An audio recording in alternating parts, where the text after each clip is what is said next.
My earliest memories actually were as a refugee. I came to the United States when I was 4 years old, and my first memory was from Pennsylvania, being taken away from my parents and given away to a white sponsor family, because that was the only way to leave the refugee camp in Fort Indian Town Gap. And that's always stayed with me, this idea that even though I don't remember the war myself, it's been imprinted on me like an invisible brand stamped between my shoulder blades.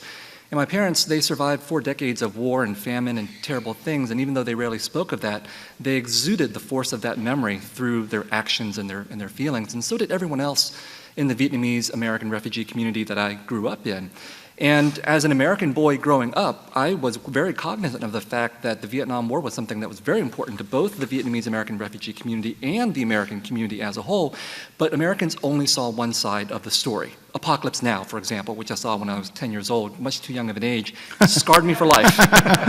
And so why a novel? Well, I mean, my own personal life is very uninteresting, frankly, whereas the novel is my revenge on Hollywood, Francis Ford Coppola, but also my attempt to also tell the history of the Vietnam War and the story of the Vietnam War from a perspective that most Americans have never heard of before, which is how their own allies, their friends, the South Vietnamese experienced this.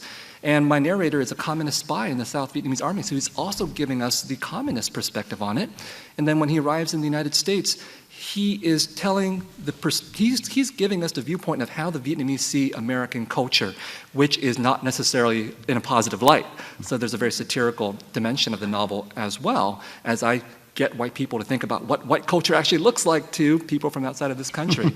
But I think the topic has been really hard to exhaust for me, which is why I had to write another nonfiction book about it, Nothing Ever Dies, Vietnam and the Memory of War, which is my attempt to situate the Vietnam War in the much larger context of a whole 100 years of American warfare that's been waged in the Pacific since 1898, when the United States took the Philippines, Guam, Puerto Rico, Hawaii. I see the Korean War, the Vietnam War, and now Iraq and Afghanistan as an extension of a century-long American campaign, and that's really why I needed to turn to nonfiction. I couldn't say those kinds of things in a novel. Mm-hmm.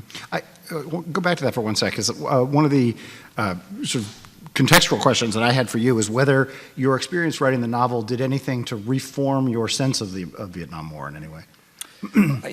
Well, definitely so, because I wrote the novel to criticize everybody. So there's something for everybody to dislike in this novel, because it criticizes the communists, it criticizes the South Vietnamese, it criticizes the Americans, and I think the theme of the novel is sympathy for the sympathizer. And what I took away from that is that the easiest thing to do in war or conflict is to sympathize only with our own side, right? And the virtue and the flaw of my character is that he sympathizes with everybody, which makes him a great spy and is also going to lead to his downfall as well.